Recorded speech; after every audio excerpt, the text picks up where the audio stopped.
Hi, and welcome to my channel. I'm Bunny, or Gun Bunny. I've gotten a lot of questions, both in person and on my YouTube, about this gun. I used it both in CQB and High Desert Brutality 2024, as well as having a few videos on my channel about it, and it being in one of InRange TVs.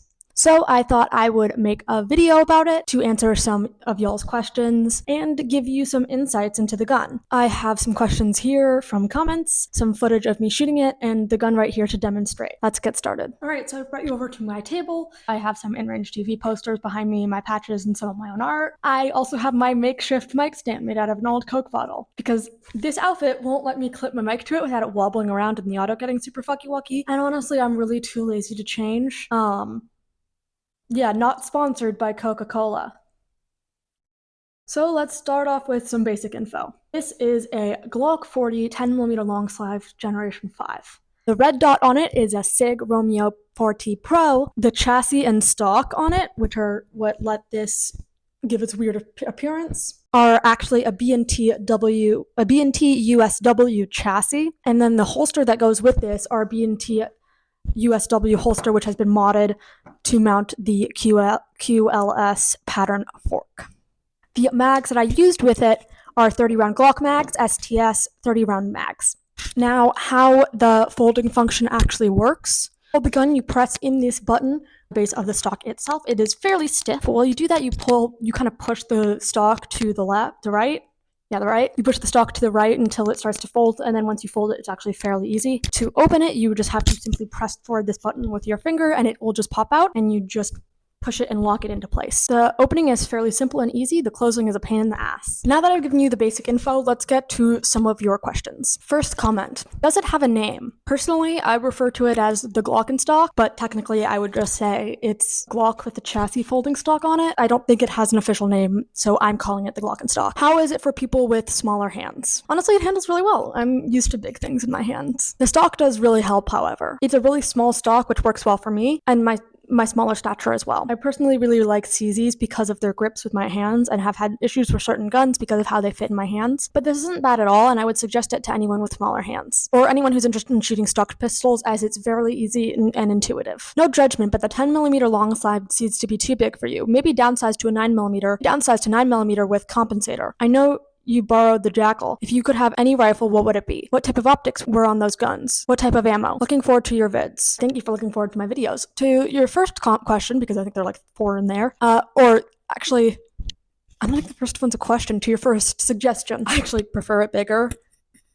I have no issues with 10mm, and the bigger and spicier for me, the better. I don't necessarily know what you mean by it being too big for me. I get this kind of comment a lot. I think you're confusing my inexperience with not being able to handle something big. I have a lot going on in my life, and I don't get to practice as much as I would like to, but the size isn't affecting my ability to handle it. In fact, it's kind of helpful. I'll explain what I mean by that a little bit later, but if you mean the recoil, I've shot things with way more recoil with no issues. If you mean like the physical gun itself being too big, I do dry fire with a Desert Eagle. I understand it may seem like it would be helpful for me to use a smaller cartridge looking at my size, but trust me, I can both handle and enjoy my guns big. And referring to what I meant by it being beneficial, 10mm also has the advantage of knocking over poppers and steel plates no matter where they hit. Alright, so your second question, if I could have any rifle. That really depends. If we're going based on the assumption that you mean a more modern, practical gun designed in the 21st century that isn't some weird limbo area of being defined as a rifle or not, I would set and am planning to buy a What Would Stoner Do carbine. The one I used at Woodland Brutality, for example. That is one of the best guns I have ever shot. On the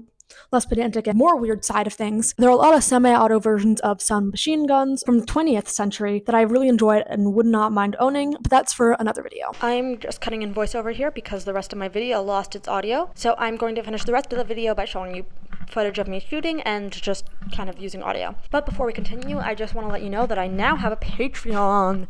Please go check that out. There are tons of different tiers with different perks, and there's so much fun behind the scenes stuff that I've been wanting to show everybody. I don't plan on doing ads, sponsorships, or monetizing through YouTube. So check that out. If you don't want to use Patreon, there are other ways to support me, including sending ammo or getting something for my cosplays off my Amazon wishlist. But let's get back to the video.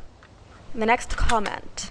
It would be cool to hear your take on ableism and the NFA rules Carl and Sinistral went over recently, specifically your experience in matches like those and what could be done to make them more accessible. I love this comment. As someone who has really struggled with physical disability and issues for a while, this video meant so much to me. I'm a very stubborn person and therefore I do everything I can to build strength, but there are certain limits that I can't overcome, no matter how much I would like to. No matter how much I work on my pistol shooting, certain guns with grips that are too large for my hands, holster types or sizes, stages where height and strength will always be a struggle. But having the ability to put a stock on a pistol so strongly changes the game for me, it's ridiculous. I have my own video on this, I will link, but Carl and Russell did such a good job at explaining all of the issues as well. Stock was something that changed my match experience greatly. I did have to struggle with being a trooper and the heat, which sort of balanced out the use of the Glock'n stock, but looking at my shooting with the gun compared to the previous pistol shooting is a big difference. As someone who has been disabled my entire life, not just physically, but I also have ADHD, etc., and a huge nerd all about it, I'm a huge proponent over equity over equality. For example, giving somebody glasses so they can see as good as someone without vision impairment is equitable. Letting me use the Glock'n stock is also equitable. You ask about a way to make these events more accessible, and honestly, letting me use a stocked pistol is a major step I appreciate. Brutality matches are really well thought out, allowing for different divisions, including outlaw, that really caters to everyone's different needs, as well as, unless you're a trooper, being able to drive from stage to stage. At a certain point, it is a mix of people's ability to know themselves and be prepared, thus me never doing a trooper again, and an event's accessibility. Like, if you know where your limits are, picking the right division and planning for you is really important to somebody's experience. These events are really amazing with working with people on each stage. For example, the Glock'n stock is able to be holstered, but only if the stock is folded. The stock is easy to open, but a pain in the ass to close. So instead of holstering the Glock'n stock, I was able to table it during the stage when I no longer needed it. This is an accommodation made that was small, but helpful as I wasn't able to close the stock. I think accessibility is a complex topic that I am in no way an expert on. I do think that out of the different types of matches I've been to, brutalities have been the best at it, though I haven't been to many that are not brutalities. Just letting stocked or braced pistols become more of a thing. If anybody has ideas on accessibility at matches they have been to, feel free to chime in below. Alright, last comment. I'd love to see how to clean it, to be honest. I'm trying to get into guns, and I know that cleaning is a part of everyday use. Good news! I actually have a series of videos I plan to post on me cleaning different guns and talking a little bit about their history. This, however, is honestly a really easy gun to clean. People joke about putting it in the dishwasher. I hope you enjoyed this video and learned more about Glock'n stock. Please let me know in the comments if you have any more questions, and I will be sure to answer them. If you want to connect with me, see more behind the scenes stuff, see other stuff I am working on, like pole dancing, cosplays, more gun stuff, more my cats, etc., please check out my Patreon, and I would really appreciate supporting it as I put so much work into this, and I do not plan to monetize through YouTube, do ads, or take sponsorships at all. Thanks. Bye.